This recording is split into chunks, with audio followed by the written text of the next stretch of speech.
Sa gitna ng madilim na kagubatan, isang bayani ay haharapin ang mga sumusubok sa kanya. Unang pagsubok, isang higanteng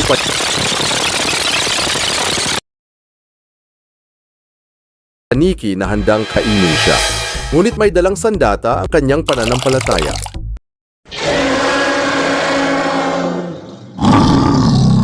Pangalawa, isang ahas na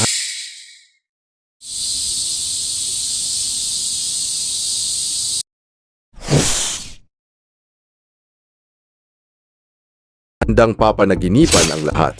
At sa dulo ng kanyang daan, ang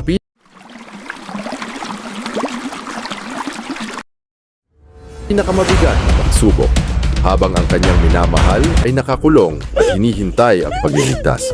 Kakaya ba ni Arman na labanan ang mga anino para sa ligtasan ni Josefina?